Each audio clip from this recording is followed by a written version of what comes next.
Hey guys, welcome to season 2 of Rockstars of Ethereum, a show about the journey and the awesome work people are doing in Ethereum and Web3 space as a whole, aka Rockstars of Ethereum. I'm Richa. And I'm Harsh from Ethereum Push Notification Service. You got that. Bang on. So we are very excited to have a legend on our podcast today. He is a serial tech entrepreneur, co-founder of BlockGeeks, investor, and a father of 3. Famously referred to as the grandfather of Ethereum, father of Vitalik Buterin, the creator of Ethereum. Please welcome Dmitry Buterin. Hey, Dmitry. Yeah. How's it going, Dmitry? It's going really awesome. Thank you. Hope you're doing too well.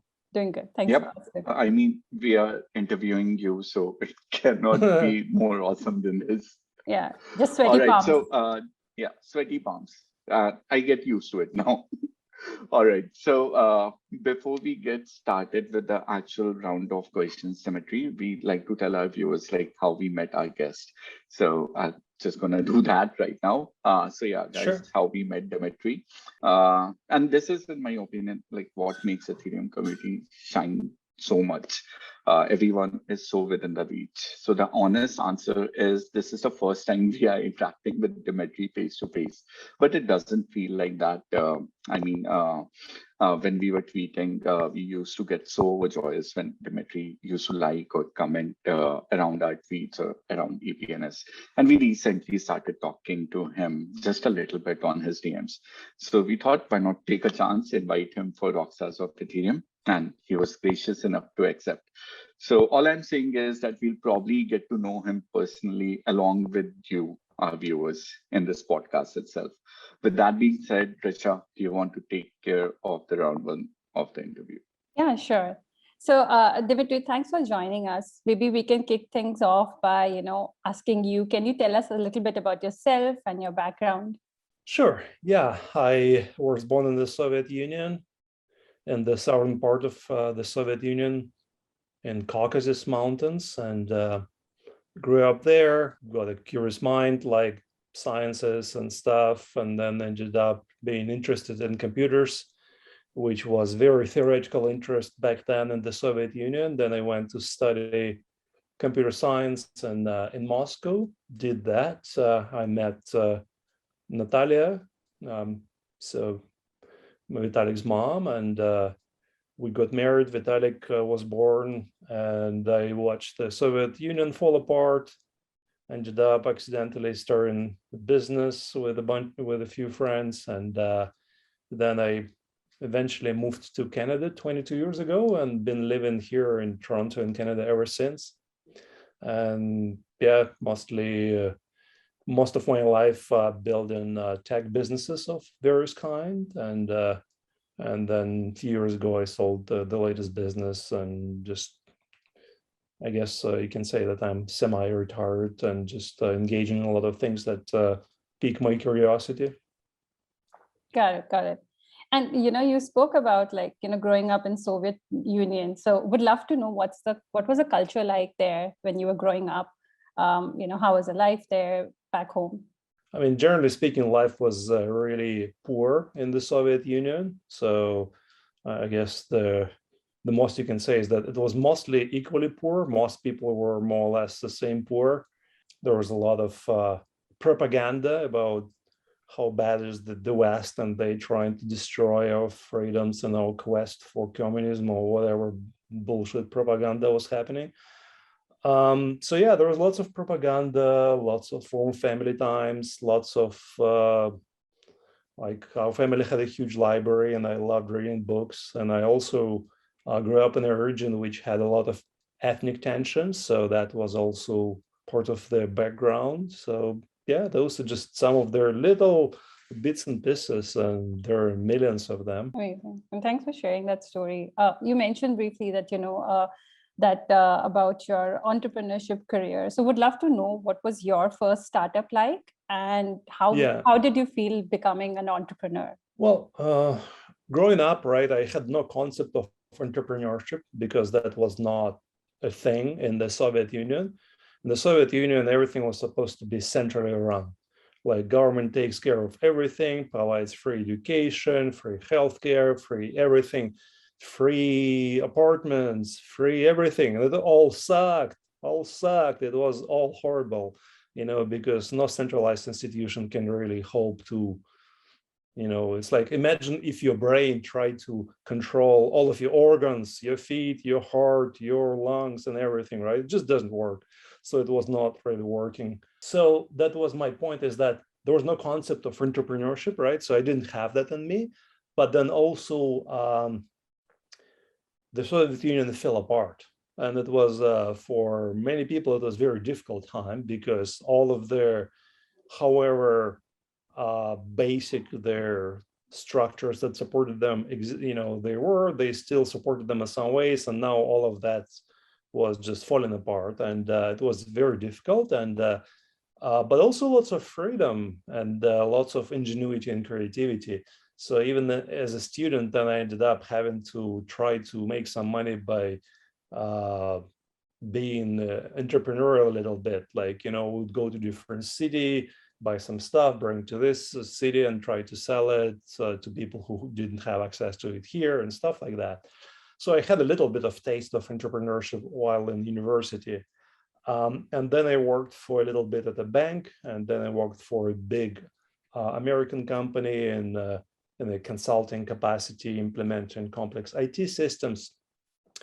And then I had a good friend, we're still good friends ever since then, who suggested that we should leave that company and we should start our own business. So we ended up, and I really had no clue what I was doing. So we just left that company, the three of us, and we started the first serious business. That was a joint venture with a Danish software company. So yeah, that was my first business.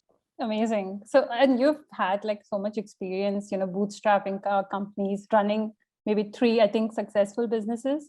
So what's some of the lessons that you've learned through your experience, and what's your advice for founders who are entering the space now? I try to stay away from advice, because, all advice is really specific to a particular moment, particular person, particular situation, right? In terms of my own lessons, like there were so many. It was really, entrepreneurship is such an amazing, exciting, challenging journey where you have to learn so much, and it will keep challenging you, right? For me, as a guy who grew up basically being all about knowing stuff, being a nerd and into math and whatever, sciences and then computers, it was really eye-opening that it's to realize that you can create a perfect, technology, piece of software, whatever, and then nobody would care and your business will just die, right? So one huge lesson early on was that you have to sell it, you have to promote it, right? And again, growing up in the Soviet Union, the whole concept of selling and marketing just like was totally foreign, right? And as you learn about this, also for me as a guy who is smart and technical, it was like, oh, now I have to talk to people and try to convince them. Oh my God, this is fucking scary, right? But yeah, eventually, if you will, I found my groove, and I realized that good selling is not about pushing the stuff that you have created into others, but it's really about understanding what the world needs, what people need, right? And then you talk to them, you try to figure out what they need, then you try to look at what you have and how do you adjust that, right? And that's really, for me, the whole concept of capitalism, of entrepreneurship. It's really about solving people problems. It's not anything else, really. It's like you try to identify what is the problem, who are the people who have this problem, then you try to figure out a solution. Hopefully your solution is better than other existing solutions, and then you keep listening to your customers, you keep improving this, the solution, whatever you offer, and making it better, and you presenting it better, you build up your reputation. So that's really what entrepreneurship is about. That's how I think about this, right? At least that was the first wave of lessons, if you will, around that. And there are many others really about, to give you a few other thoughts, is like business is really, you can think of any business, however unique it is, but also you can think about this in a structured way. Business has to build stuff. Business has to sell and market stuff. Business has to have a controlling and accounting function, right? Business has to have people function, if you will, and so on, right? So, and there are awesome frameworks out there. So it's really important to think about the business. I mean, it's useful, I found, that to think about business in a very structured way. So that was another layer of lessons around that. And of course, eventually you realize that business is built on people. And my personal experience is I've been really all in tech businesses, right? And tech businesses, you get to work with really smart people, and really smart people, amazing, and I love working with them. And also can be very hard to work with because so many of us who are smart, we really end up over relying on our brains. We think that we know what's happening and we know it better than anybody else, and we're so fucking much smarter than everybody else. And but learning humility, learning about human emotions and emotional intelligence and all of the soft skills, right? That's a different dimension of learning, an extremely important one, right? So in business, it's really about understanding people, understanding like, why is this person working here, right?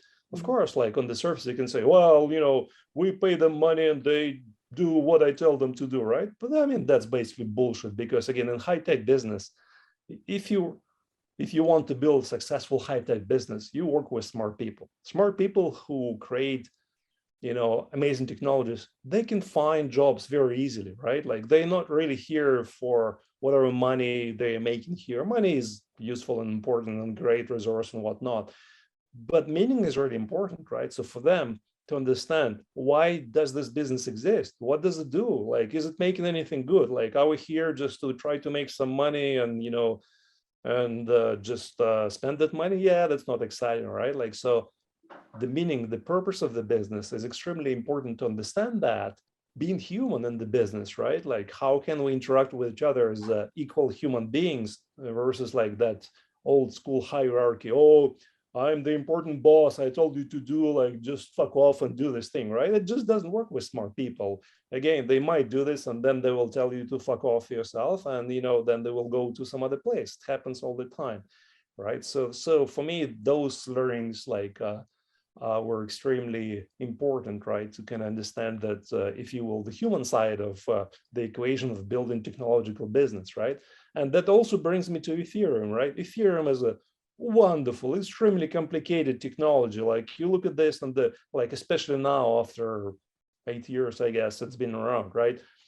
The complexity is unimaginable, right? And I have a bare superficial grasp of the complexity and the technical aspects of this, but I have a really good grasp of the human aspects of Ethereum, of all the amazing people, of their ecosystem, of all the builders, of all the startups, and I have a really good sense of what it's about, right? So, and for me, that gives me a lot of interest and confidence what is happening. And back to entrepreneurship again, it's awesome to have a great technological idea, right? But then mapping that idea to problems people have, mapping that to the mission, the purpose, the core values of the business, mapping that to structure of the business that can unite people, that can help support each other, to help people open up to their full potential. That's exciting stuff. Wow. I mean, Definitely.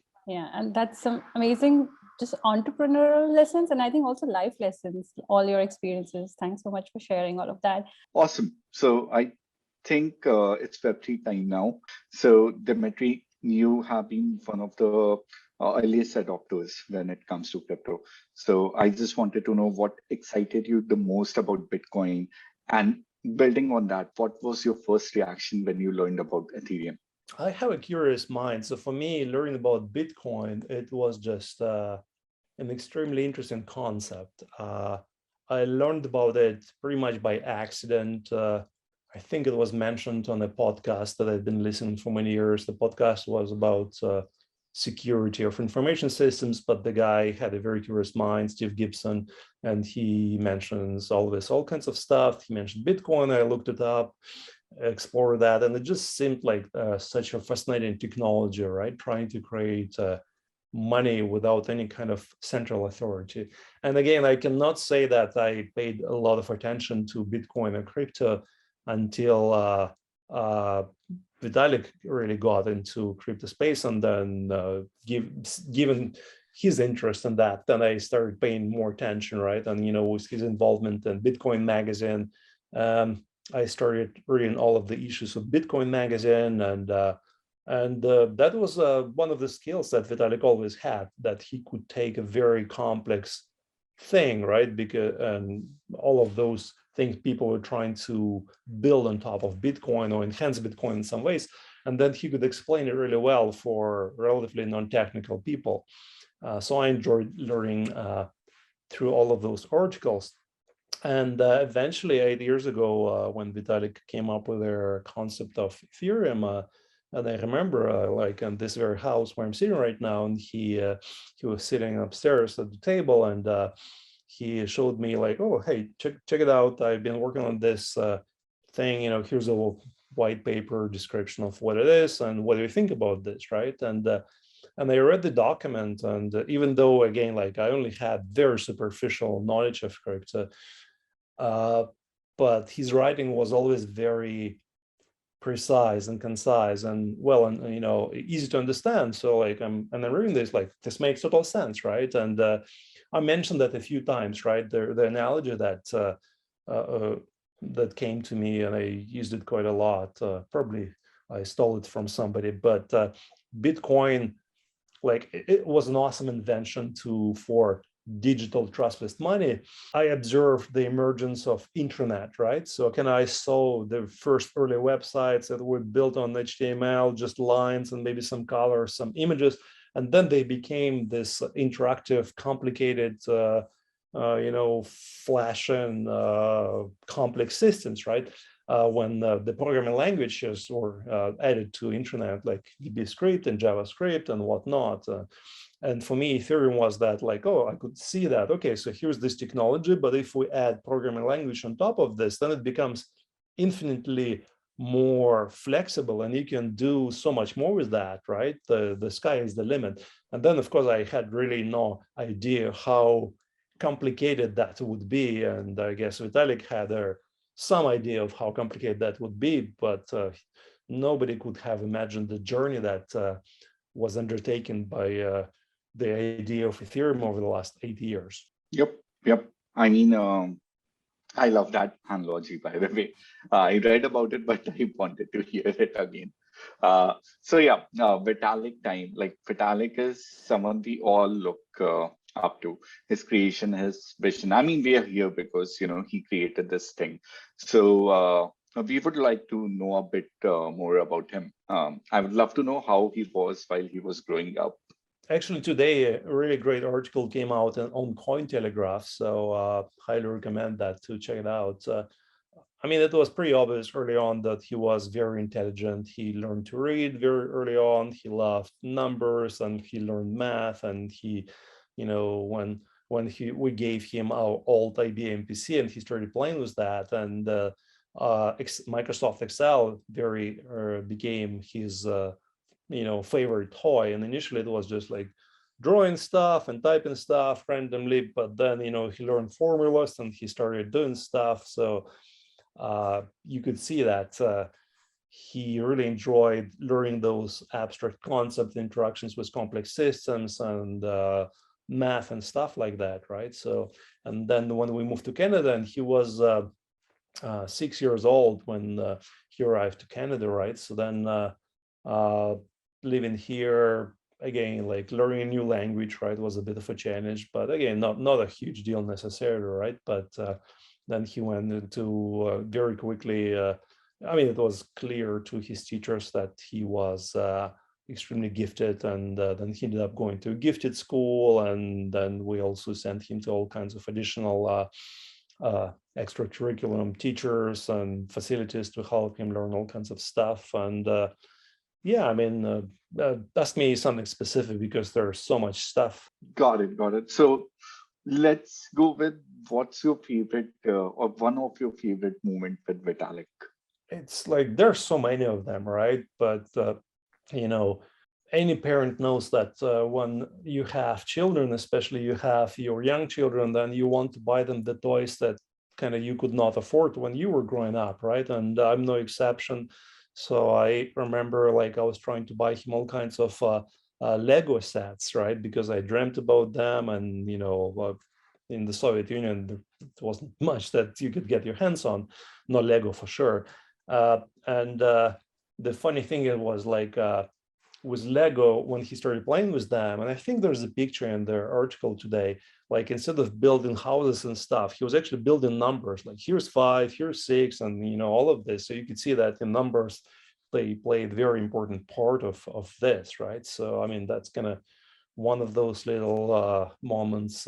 But again, there are so many, like teaching him to ride a bike and getting him to try his first burger, right? So, and all of those things. That's so awesome to know. Mhm. Awesome. Moving back to Buterin time. So, as an investor and without any naming any project, Dmitry, can you share any funny or weird experience you had with someone?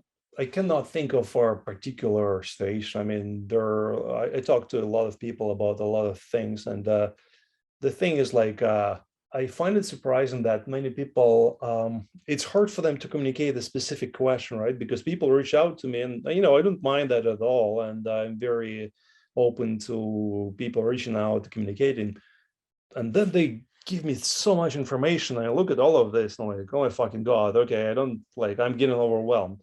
And then I always ask them, okay, what is one specific question that you want me to answer, right? And it's really funny because people then have hard time answering that. Then they try to reiterate, like I did this and blah blah blah in my history. I'm like, wait, all of this is fine, this is great, like awesome, but what is the specific question? Like, do you want me to invest money into this? Do you want this, right? That's an amazing answer.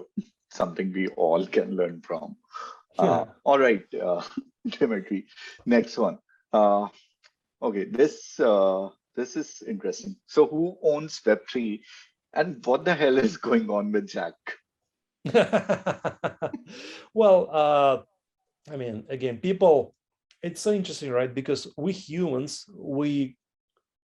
we try to make sense of the world, and the world is very complex, right? And we come up with a name, and we argue, oh, this means that, love means this, happiness means that, right? And like, no, you're wrong, Web3, the same thing. Like, what the hell is Web3? Well, it's our name of a cloud of emerging things that like probably have to do something with decentralized technologies and crypto based and blah blah blah, and the definitions are happening right now. And from like, I've never met Jack, I don't know him, but it sounds like Jack is really into a camp of people who think that Bitcoin is one and perfect solution to everything, right? And I don't really believe that it's a feasible position. And again, like, it's really funny because the thing is also, I understand that in his world, he knows really well that this is the perfect answer to everything, right? In my world, I know perfectly well that he's wrong. And, this is how the world is. Each human being, we live in our own world, the world we constructed based on, all of our personal knowledge and bringing genetics and whatnot. Human mind, again, we want to find something perfect and static and simple that will keep us safe and happy and whatnot. Not going to happen, right? Like, there's just it's not found anywhere, right? So, Dmitry, my last question to you is: in this 8 years, Ethereum has evolved so much. What your vision is like for Ethereum going to 2022 and beyond? If we look specifically for 2022, for me, I see this finally we get into the fruition of all this level 2 technologies to scale Ethereum. Because again, Ethereum is having so much demand that all the improvements that are being worked on the base layer, they just are not able to sustain this huge level of demand. And this is fine, because Ethereum, again, ecosystem evolved and found a new way to address that, right? And again, I've seen that over the years how much research and trial and error and thinking and whatever went into like this, and there was a plasma and there was this and that, and now we finally have this amazing solutions actually finally live, and people are using them and they're growing like crazy. So for me, 2022 will be very much the era of Ethereum L2s, I think, and hopefully we will see lots and lots more people using those systems because, again, they're much faster, they're much cheaper, and all of that stuff. I would also say that we will probably see finally the emergence of some new areas, of some new types of systems being built on top of decentralized blockchain, starting with Ethereum. I'm thinking about decentralized social media. I'm thinking identity systems and things like that. So that's definitely seems like that's going to be happening. And in general, I'm very excited. Like all of that stuff for me conceptually is really about giving more opportunities to so many more people around the world, right? So when Jack talks about like, oh, VC funded, blah, blah, blah, like, I don't really get it. Like, what the hell are everybody talking about? Like somebody in Pakistan with internet connection, they can learn programming, they can do this, they can actually go online, they can start using, systems like Polygon, Optimum, Arbitrum, they can contribute, they can make some money, they can play games like Axie Infinity, make some money there. For me, this is amazing, that empowerment of humans around the world to create, to participate in the economy, to own their own money, the money that cannot be censored by their governments, by anybody else, that bank. This is beautiful. Like, I'm so excited for that in 2022 and beyond that. Like, it's beautiful. Exactly. I mean, that's something which I feel as well. Like, basically, you have the power to create a global bank. All you need is a computer and the internet connection, and you can do it from anywhere. This is actually Web3, and this is innovation. Like, if this is not decentralization, taking the power away to create bank from anywhere around the world, then what is? So yeah. Completely agree. And this was such a fun interview, Dmitry. We are not done yet. We do have a surprise round of questions that are rapid fire. It's prepared by Richa and customized to each and every person. So Richa, on to you. Probably you want to take this next. Yeah, sure. Thanks, Ash. So Dimitri, these are just very fun, rapid questions, that I'll ask you, maybe take 5-10 seconds to answer. So if you're ready, you can start. Sure. Awesome. What's the best piece of advice you have received? Understand that your own perspective is always biased. That's some solid advice. Can you show us something from your workspace right now? I'm in my bedroom, so I don't have anything here. All right, no worries. We'll keep it for next times. What is one hobby of Vitalik that we all don't know about? He's a pretty good player of Go, that game. Awesome. Who came up with the name Vitalik and why? We came up with this name between myself and his mom. I really barely remember how that happened. Number of factors, but I think one of them was that I had a childhood friend. He was a bit older, really awesome guy who was a little bit of, if you will, a mentor, being a few years older to me when I was getting into electronics and stuff like that. No, that was his name. So somehow that name felt good to me. Nice, cool. And what's your favorite food? There are so many. I love so many different types of food. It's hard for me to find just one, but I love pastry. I'll go with pastry. Croissants. We'll take that, croissants. Awesome. What's the first thing that comes to your mind when I say the following words? Russia? Pain. NFTs? Beauty. Would you sing or would you dance? Sing. Awesome. That comes more naturally to me. Awesome. Would you like to sing something? Not really. All right. Speed or decentralization? Your pick. Decentralization. I'm a big believer in long-term solutions. Like life is not a sprint. Life is a marathon. Yeah. Multi-chain? Whatever happens, reality will know better. Awesome. We'll be on the lookout for that. Your top 3 projects of Ethereum are? MakerDAO, Uniswap. I'll say Aave. Amazing. All the OGs. And finally, Dmitry, what does Ethereum mean to you? For me, it's a movement, for this wonderful movement of really bright, smart people who want to change the world for the better and who are doing this in a way that they're having fun Nobody's controlling that. Nobody is like structuring that. It's very messy. It's very disorganized. It's very inefficient. It's nothing like, well-organized, VC-funded corporation, startup, whatever. But it's so beautiful. It's so resilient. It's so creative. It's unstoppable. Awesome. All right. So this brings us to the end of the interview.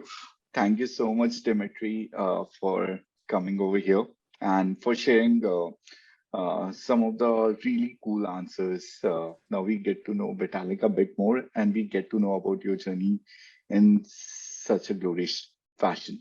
All right. I think we can wrap it up over here. And to all our viewers, see you next time. Bye-bye.